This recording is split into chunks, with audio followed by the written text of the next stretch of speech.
आपका बहुत-बहुत स्वागत है हमारे चैनल पे। Thank you everyone and thank you Tanya ji for inviting me once again for your valuable questions जिनकी वजह से जो शायद सवाल हमारे व्यूवर्स के रहते होंगे उनके माध्यम से वो सवाल आपके माध्यम से मेरे पास पहुंचते हैं और जो मैं जवाब आपको देता हूं आशा करता हूं वही जवाब वो सुनेंगे तो उनके जो भी मन में सवाल होंगे वो उसके जवाब उनको मिल जाएंगे। जी सर। सर एक्चुअली मैं एक सीरीज बना रही हूँ जिसमें मैंने काफ़ी सारा इन्फॉर्मेशन लोगों के साथ साथ शेयर किया है। जैसे कि अभी मैंने हाल ही में एक वीडियो बनाई थी जिसमें मैंने एजेस के बारे में एक्सप्लेन किया था कि एजीई क्या होता है। और उसके बाद मैंने कल ही एक वीडियो और बनाई है, तो उसमें मैंने एलडीएल के बारे में काफ़ी विस्तार से लोगों से बात करी है। तो सिंस क्योंकि भारत में या पूरे वर्ल्ड में सबसे ज़्यादा मौतें जो हो रही हैं वो हार्ट अटैक से हो रही हैं और कन्फ्यूजन बहुत ज़्यादा है। लोग ट्रीटमेंट तो करा रहे हैं लेकिन कन्फ्यूज होकर के करा रहे हैं। तो मैं आज आपसे इसी सीरीज में आगे कोलेस्ट्रॉल के ही बारे में थोड़ा सा और जानना चाहूंगी। सर, कोलेस्ट्रॉल का जो सही डेफिनेशन है वो क्या है? देखिए, कोलेस्ट्रॉल कोलेस्ट्रॉल एक दुनिया का एक ऐसा वर्ड है जो सबसे ज्यादा लोगों को लोग कंफ्यूज हैं और हमारा जो इंडिया है, हमारा जो भारत है, उसका कोलेस्ट्रॉल का रिलेशन और पूरी दुनिया का कोलेस्ट्रॉल का रिलेशन, उसका जो फिगर है वो एक बहुत इंपॉर्टेंट चीज है जो समझना बहुत जरूरी है। अब वो इंपॉर्टेंट चीज क्या है, वो जैसे जब मैं आपको पूरा वीडियो आगे जाएंगी तो आपको समझ में आता जाएगा। तो सबसे पहले समझते हैं कोलेस्ट्रॉल किस चिड़िया का नाम है। अगर मैं बाय डेफिनेशन कोलेस्ट्रॉल की बात करूं तो कोलेस्ट्रॉल एक बहुत ही ज्यादा इंपॉर्टेंट मॉलिक्यूल है। अगर हम अपने बॉडी के हिसाब से बात करें तो बहुत ही ज्यादा इंपॉर्टेंट मॉलिक्यूल है। मतलब अगर कोलेस्ट्रॉल नहीं होगा तो शायद हम जिंदा ही ना रहें, शायद हम बने ही ना। क्योंकि अगर आप थोड़ा बहुत बायोलॉजी का अगर आपको आइडिया होगा तो हम जो है वो छोटी छोटी कोशिकाओं से बने हैं और वो कोशिकाएं जो है वो सेल से बनी हुई है। अगर उन सेल को आप माइक्रोस्कोप में अंदर डाल के देखेंगे तो जो सेल का ऊपरी परत है वो बना हुआ होता है कोलेस्ट्रॉल का, लिपिड का, ट्राइग्लिसराइड का। मतलब हमारे हर जगह कोलेस्ट्रॉल है। तो इसका मतलब है ये तो इंपॉर्टेंट। तो एक तो स्ट्रक्चर फंक्शन हो गया, हमारे सेल को बनाने में कोलेस्ट्रॉल की जरूरत पड़ती है। दूसरा, जो कोलेस्ट्रॉल है बहुत सारे हार्मोन के मैन्युफैक्चरिंग का जो प्रोसेस है उसमें एक प्रकार का material, as a material use होता है। मतलब हमारे हार्मोन्स जो बनते हैं उसमें कोलेस्ट्रॉल की भी जरूरत पड़ती है, चाहे वो हमारे ग्रोथ हार्मोन्स हो, चाहे हमारे वो सेक्सुअल हार्मोन्स हो, चाहे वो टेस्टोस्टेरोन हो, चाहे प्रोजेस्टेरोन हो। इन सब में बहुत इंपॉर्टेंट रोल अदा करता है कोलेस्ट्रॉल। अगर कोलेस्ट्रॉल नहीं रहेगा तो ये हार्मोन्स नहीं बन पाएंगे। जो कोलेस्ट्रॉल कम करने वाली गोलियां होती हैं उनको एक्स कैटेगरी में रखा जाता है। मतलब अगर वो गोलियां जो माता पिता बच्चे चाहते हैं या फिर जो जिनका भी शादी हुआ है वो बच्चे का प्लान कर रहे हैं तो उनको वो दवाइयां नहीं दी जाती हैं। अगर वो दवाइयां दे दी जाएंगी तो ये नॉर्मल रिप्रोडक्शन में दिक्कत कर देगा। मतलब हमारा जीवन, हमारी जिंदगी के उद्गम से लेकर डेथ तक हमको कोलेस्ट्रॉल की जरूरत पड़ती है। तो मेरा बताने का तात्पर्य ये है कि ये है बहुत ज्यादा इंपॉर्टेंट। तो पहला स्ट्रक्चर हो गया, दूसरा हार्मोन हो गया, तीसरा विटामिन। बहुत सारे विटामिन के मैन्युफैक्चरिंग में भी, बनने में भी हमें कोलेस्ट्रॉल की अति आवश्यक जरूरत पड़ती है। और जो सबसे इंपॉर्टेंट है वो है विटामिन डी। विटामिन डी नहीं रहेगा, नहीं बन पाएगा अगर हमको कोलेस्ट्रॉल का जो नहीं रहे अगर हमारे बॉडी में। तो कोलेस्ट्रॉल कहाँ रहता है? पूरी जगह फैला हुआ है। तो जब सूरज की किरणें हमारे चमड़ी पे पड़ती हैं उसके नीचे कोलेस्ट्रॉल होता है। वो सनलाइट को एब्जॉर्ब करके प्रो या फिर प्री विटामिन डी में कन्वर्ट होता है, फिर वो हमारे लीवर में जाता है और बॉडी के पार्ट में जाता है, फिर वो विटामिन डी में कन्वर्ट हो जाता है। मतलब हमारी हड्डियां, हमारी जो विटामिन डी है उसके मैन्युफैक्चरिंग में भी किसकी जरूरत पड़ती है? कोलेस्ट्रॉल की। मगर आपने अभी तक जो बातें सुनी होंगी वो ये सुनोगे कोलेस्ट्रॉल हमारे लिए बहुत खतरनाक है, बहुत खतरनाक है, बहुत खतरनाक है। अब मैं बताऊंगा, उसको ध्यान से सुनिएगा, कैसे इतना अच्छा, इतना इंपॉर्टेंट मॉलिक्यूल हमारे लिए ही खतरनाक हो गया। मतलब जो इतना अच्छा है वो फिर खतरनाक कैसे हो गया, इसका इंफॉर्मेशन आप सीख जाएंगे, समझ लेंगे तो आप कोलेस्ट्रॉल का ये जो इतना सारा दुनिया में चल रहा है, कोलेस्ट्रॉल को कम करने वाली दवा, कोलेस्ट्रॉल से हार्ट अटैक, कोलेस्ट्रॉल कोलेस्ट्रॉल, तो आगे आने वाले जो चंद मिनट आगे हैं जो मैं बताने वाला हूँ उसको ध्यान से सुनने की बहुत जरूरत है। इसी में छुपा है इसका इलाज, कोलेस्ट्रॉल। तो जब मैं बता रहा हूँ इतना इंपॉर्टेंट है, तो फिर गड़बड़ कैसे हो गया? क्या होता है, चूंकि ये हमारे शरीर का बहुत ही इंपॉर्टेंट पार्ट है, इसलिए जो मदर नेचर है, जो प्रकृति है, उसने हमको बिल्डर सिस्टम बना के दिया है। खुद हमारा बॉडी मैन्युफैक्चर करता है ताकि हमको किसी बाहर की चीज पे हमको डिपेंडेंट ना रहना पड़े। तो ये बनता कहाँ है? ये बनता है हमारी लिवर के अंदर। ये ऑटो पायलट मैकेनिज्म है। हमारा बॉडी को पता है कि हमको कितना कोलेस्ट्रॉल की जरूरत पड़ती है, और हमारे बॉडी को इसकी इंपॉर्टेंस पता है, इसलिए ये कोलेस्ट्रॉल को वेस्ट नहीं होने देती। मतलब जहां से भी उसको कोलेस्ट्रॉल मिलता है सबको अच्छे से प्रिजर्व करके रखती है, क्योंकि एक प्रकार में ये सोने की तरह है बॉडी के लिए। अब ये बेड कैसे हो गया? तो मैंने बोला था ना, ये हमारा बॉडी ऑटो पायलट है, अपने आप बनाता है, जिस जरूरत होती यूज करता है, बाकी उसको रिसाइकल कर देता है। दिक्कत कब से चालू हुई? जब हम बाहर से कोलेस्ट्रॉल लेना चालू किए। जब हम बाहर से कोलेस्ट्रॉल लेना चालू किए, चूंकि हमारा बॉडी ऑटो पायलट था, इसलिए उसको ये पता था ये कहीं से मिलने वाला नहीं है, सब कुछ मुझे बनाना है। तो उसकी पूरी फैक्ट्री, उसका मैनेजमेंट, उसका स्टोरेज, उसका डिस्ट्रीब्यूशन, उसका रिसाइकलिंग, सब कुछ परफेक्ट चल रहा था। आपने उस सिस्टम को क्या कर दिया? गड़बड़ कर दिया। कैसे गड़बड़ कर दिया? आपने क्या किया? बाहर से कोलेस्ट्रॉल लेना चालू कर दिया। अब आप ब्लड रिपोर्ट जब कराते होंगे तो वहां पे आपको दिखता होगा cholesterol, total cholesterol, HDL, LDL. तो ये जो कोलेस्ट्रॉल है, ये दो फॉर्म में होता है। उसको जब केमिकल एनालिसिस करते हैं लेबोरेटरी में पैथोलॉजिस्ट के पास, तो वो जो मशीन है वो उसमें केमिकल एनालिसिस पे एक होता है हाई डेंसिटी लिपोप्रोटीन को, लो डेंसिटी लिपोप्रोटीन, और टोटल को ऐड करते हैं तो कोलेस्ट्रॉल आ जाता है। अभी तक ये माना जाता था एक खराब है एक अच्छा है, ये है वो है। मैं आपको लेटेस्ट स्टडी बता रहा हूँ। लेटेस्ट स्टडी कहती है दोनों में कोई खास डिफरेंस नहीं है, दोनों सेम टू सेम है। ये सबसे लेटेस्ट स्टडी बता रहा हूँ। आप हो सकता है बोले सर क्या बात कर रहे हैं, इसमें तो ये दिखा रहा है। सबसे एडवांस जो अभी रिसर्च चल रही है मैं उसकी बात बता रहा हूँ, जिसको अभी आने में काफी समय लगेगा। ठीक, तो दोनों में कोई डिफरेंस नहीं है। हम उसको डिफरेंशिएट कर रहे हैं, लेकिन दोनों में कोई डिफरेंशिएट नहीं है। अगर दोनों ही में से कोई भी बढ़ा हुआ होगा तो आपके लिए खतरनाक है। अब क्या होता है, कोलेस्ट्रॉल का गड़बड़ हमने किया कैसे? कोलेस्ट्रॉल का गड़बड़ हमने किया बाहर से कोलेस्ट्रॉल लेके। अब एक और बात आपको मैं बताने वाला हूं, इससे भी अबव, कोलेस्ट्रॉल से भी अबव। कोलेस्ट्रॉल का एक और बहुत ही खतरनाक फॉर्म होता है जिससे हम परेशान हैं, जिसको कहते हैं ऑक्सीडाइज्ड कोलेस्ट्रॉल। ऑक्सीडाइज कोलेस्ट्रॉल, जितना भी आप बोल रहे हैं ना ये हार्ट अटैक हो गया, इसको ब्लॉकेज हो गया, इसका कोलेस्ट्रॉल बढ़ा हुआ है, इसके बढ़ जाता है, एक्चुअली में वो ऑक्सीडाइज कोलेस्ट्रॉल के बारे में बता रहे होते हैं। लेकिन आपके क्या बताते हैं? Cholesterol, cholesterol, cholesterol. अब सबसे इंपॉर्टेंट क्या होता है, जहां से आप कोलेस्ट्रॉल लेते हैं वहीं से ऑक्सीडाइज कोलेस्ट्रॉल भी वहीं से मिलता है। अगर कोलेस्ट्रॉल हम बाहर से ना लें तो हमको कोई भी कोलेस्ट्रॉल से होने वाली दिक्कतें नहीं होंगी, और हमारा बॉडी अपने आप बना लेगा। अब आपका दूसरा सवाल होना चाहिए, सर आप ये बताइए कि ये बाहर से हम कोलेस्ट्रॉल लेते कैसे?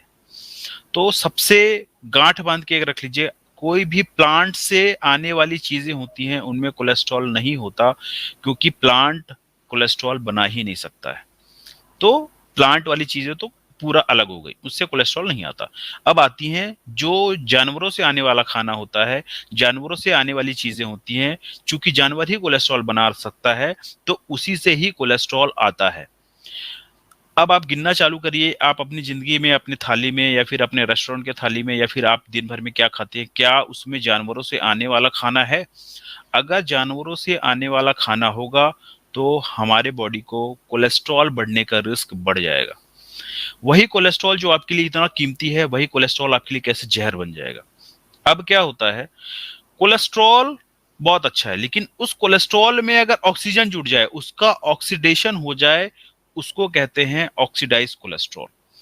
ये ऑक्सीडाइज कोलेस्ट्रॉल, जैसे ही कोलेस्ट्रॉल ऑक्सीडाइज होगा, ये एक बहुत ही ज्यादा खतरनाक मॉलिक्यूल में कन्वर्ट हो जाता है, जिसको कहते हैं ऑक्सीडाइज कोलेस्ट्रॉल।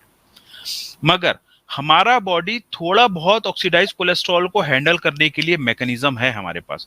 क्योंकि क्या होता है, हमारे बॉडी में कोलेस्ट्रॉल होता है, हम सांस लेते हैं, फ्री रेडिकल बनता है, बाहर चीजों से फ्री रेडिकल बनता है, उससे कुछ हमारे बॉडी का खुद का कोलेस्ट्रॉल ऑक्सीडाइज कोलेस्ट्रॉल में कन्वर्ट हो जाता है। लेकिन वो मात्रा हमारे बॉडी को हैंडल करने की आदत पड़ गई है लाखों सालों के इवोल्यूशन में। मगर ये ऑक्सीडाइज कोलेस्ट्रॉल जब आप बाहर से लेना चालू कर देंगे, तब जो है स्थिति बिगड़ना चालू हो जाएगी। अब ऑक्सीडाइज कोलेस्ट्रॉल बाहर से लेंगे कैसे? जितने भी एनिमल सोर्स के फूड हैं, chicken, egg, mutton, fish, barbecue chicken, chicken butter masala, chicken Mughlai, जितने भी इस टाइप की चीजें देख रहे हैं, मटन, कबाब, ये वो सब के अंदर जो कोलेस्ट्रॉल होता है, जब आप उसको कुकिंग करते हैं या उबालते हैं, उस समय उनके अंदर जो कोलेस्ट्रॉल होता है वो ऑक्सीजन से रिएक्शन कर लेता है और वो एक बहुत खतरनाक मॉलिक्यूल ऑक्सीडाइज कोलेस्ट्रॉल में कन्वर्ट हो जाता है। अब वो आपके बॉडी के अंदर घुसा कैसे? कैसे घुसेगा? आप जब उसको खाएंगे, जब जैसे आप उसको खाएंगे, वो क्या करेगा, हमारा बॉडी उसको एब्जॉर्ब कर लेगा। अब चक्कर क्या होता है, ऐसा कोई भी ब्लड रिपोर्ट नहीं है जो आपको ये बताए कि आपके बॉडी में ऑक्सीडाइज कोलेस्ट्रॉल कितना है। ऐसा कोई टेस्ट है ही नहीं है। जो आप पैथोलॉजिस्ट के पास जाते हैं तो वो सिर्फ कोलेस्ट्रॉल नापने का उनके पास रिपोर्ट है, ऑक्सीडाइज कोलेस्ट्रॉल नापने का रिपोर्ट नहीं है। तो ये एक विचित्र और एक प्रॉब्लमेटिक है। मतलब आपको अपने आप ही कंट्रोल करके रखना पड़ेगा। ये नहीं कि पहले खा लिए फिर बाद में चेक करा लिए फिर बाद में उसको कम करते बैठेंगे, आपको पता ही नहीं चलेगा कि आपकी बॉडी में बहुत ज्यादा ऑक्सीडाइज कोलेस्ट्रॉल है। मगर एक चीज क्लियर है, जहां से कोलेस्ट्रॉल बहुत ज्यादा आएगा वहीं से ऑक्सीडाइज कोलेस्ट्रॉल बहुत ज्यादा आएगा। तो आप अपना कोलेस्ट्रॉल जिस चीजों में है उसको बंद कर देंगे तो ऑक्सीडाइज कोलेस्ट्रॉल भी अपने आप कम हो जाएगा। तो एक प्रकार का इनडायरेक्ट मेथड है ऑक्सीडाइज कोलेस्ट्रॉल कम करने का। तो आपको क्या करना है, जितने भी जानवरों से आने वाली चीजें हैं उसको बंद कर देंगे तो ऑक्सीडाइज कोलेस्ट्रॉल आपकी बॉडी में नहीं आएगा। अब एक और सबसे बड़ा प्रॉब्लम है, सर हम भारतीय, हम तो नॉनवेज खाते नहीं है, हमारे में ऑक्सीडाइज कोलेस्ट्रॉल कैसे आएगा? तो सबसे पहली बात, आपका अगर खुद का कोलेस्ट्रॉल बढ़ा हुआ है और आपके बॉडी के अंदर फ्री रेडिकल बहुत ज्यादा बन रहा है। फ्री रेडिकल मतलब वो एक प्रकार का ऑक्सीजन से कोलेस्ट्रॉल को रिएक्शन कराने वाला एक मेथड है जो आपकी बॉडी में बनता है। फ्री रेडिकल कैसे बनता है? अगर आप नॉन वेजिटेरियन फूड ले रहे हैं या तो फिर आपको कुछ ऐसी बीमारी है जिसमें खून बॉडी के अंदर डिस्ट्रक्शन होता है, उसके वजह से क्या होगा, अगर आप नॉनवेज ले रहे हैं तो हीम आयरन आएगा। हीम आयरन हमारे बॉडी के अंदर फ्री रेडिकल की फैक्ट्री बना देगा।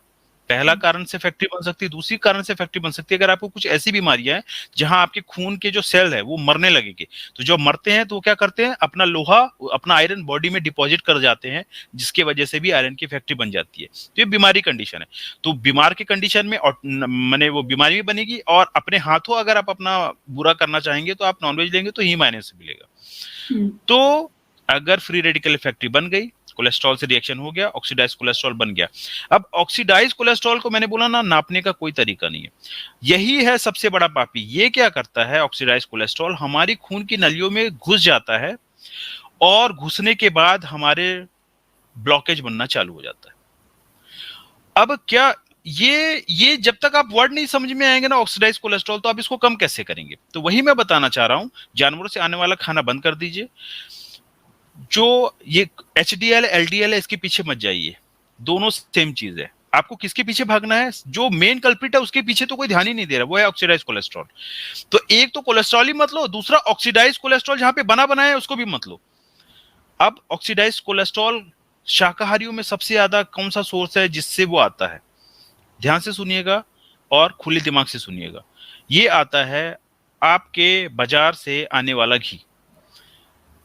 अब यहाँ पे कई लोग ऑफेंड हो जाएंगे, मैं फिर से बोल रहा हूँ, बाजार से आर्टिफिशियल तरीके से मशीन के द्वारा बहुत ज्यादा हाई गर्म किए के मेथड के द्वारा फैक्ट्री स्टाइल में जो मैन्युफैक्चर्ड घी होता है, उससे आपके अंदर ऑक्सीडाइज कोलेस्ट्रॉल आता है जो शाकाहारी है।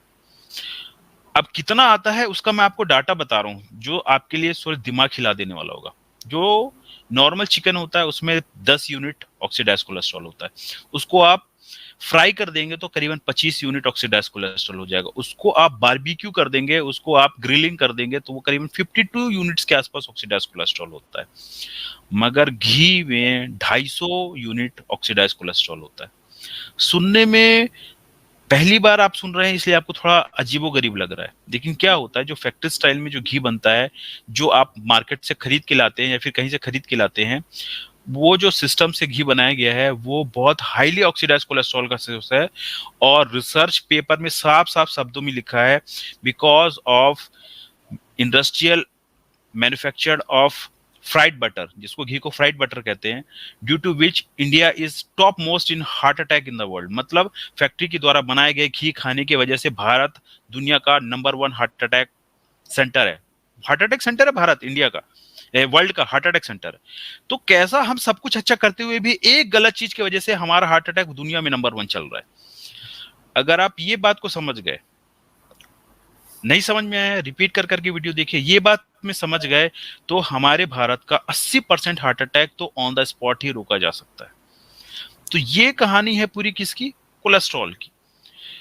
इसका एक और कल्प्रिट है जो साथ में, एक होता है चोर चोर मौसेरे भाई, उसका एक और चोर है, उसका एक एक तो चोर हो गया ऑक्सीडाइज्ड कोलेस्ट्रॉल, दूसरा चोर है ट्राइग्लिसराइड।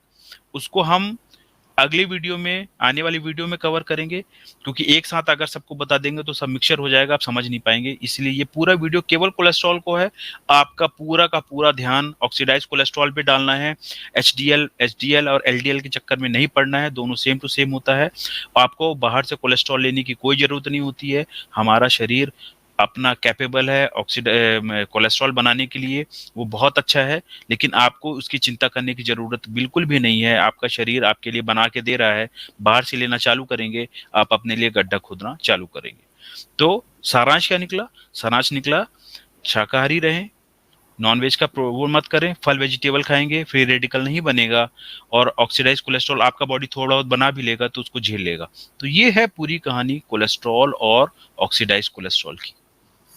सर, अगर ऑक्सीडाइज कोलेस्ट्रॉल बॉडी में बढ़ ही गया है लोगों के, और कोलेस्ट्रॉल अक्सर हम जब चेक कराते हैं तो कुछ ना कुछ हाई आता है, उसको ठीक करने का क्या तरीका है? मतलब कुछ ऐसा फूड, कुछ ऐसे वेजिटेबल्स, कुछ सर्टेन वेजिटेबल्स या फ्रूट्स जिसकी वजह से हम उसको रिवर्स कर सकें? बिल्कुल। कोलेस्ट्रॉल, मैंने बोला ना, हमारा बॉडी अपने आप ही इनफ अमाउंट में बनाता है, मैनेज करता है। तो पहला ही इलाज क्या है? पहले तो लो ही मत। अब चलो ले लिया आपने, तो पहला अब लेना बंद कर दो, और जो बॉडी के अंदर भरा है उसको अब कैसे एक्सक्रीट कराना है? उसको एक्सक्रीट कराने का तरीका क्या है? अपने बॉडी की हेल्प करो ताकि वो एक्सक्रीट करे। उसको एक्सक्रीट करने के लिए हमारे बॉडी को चाहिए होता है फाइबर। मैं फिर से रिपीट कर रहा हूं, जो एक्सेस कोलेस्ट्रॉल है आपके ब्लड में, जो आपने अब खाना तो बंद कर दिया लेकिन पहले से ही जमा हुआ है, उसको बैलेंस करने का, नेचुरल लेवल पे लाने का एक ही तरीका है, दैट इज फाइबर। फाइबर कहाँ से आता है? 80% लोगों को पता है, 100% लोगों को पता है, फाइबर आता है फ्रूट्स एंड वेजिटेबल से।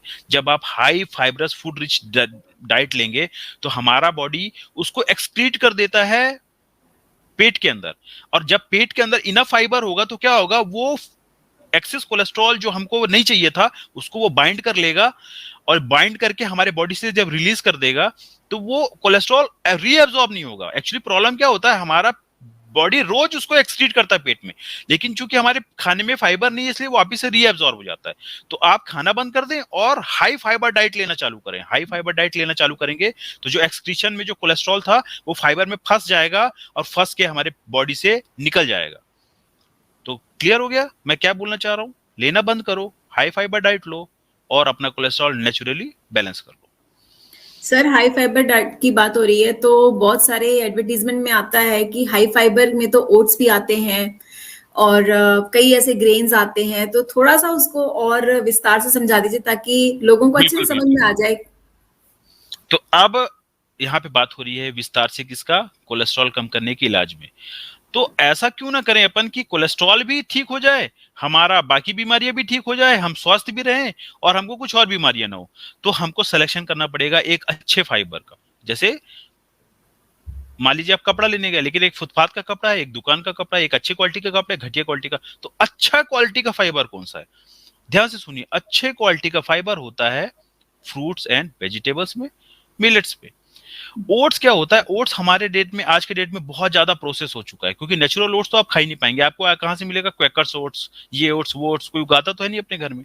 तो वो ओट्स क्या होता है? वो एक प्रोसेस फूड आता है। तो अनप्रोसेस्ड प्लांट सोर्स से अगर आप फाइबर लेंगे तो वो एक हाई क्वालिटी का फाइबर है, जो कि आपको कोलेस्ट्रॉल तो दूर करेगा ही करेगा, बाकी चीजों से भी आपको निजात दिला देगा।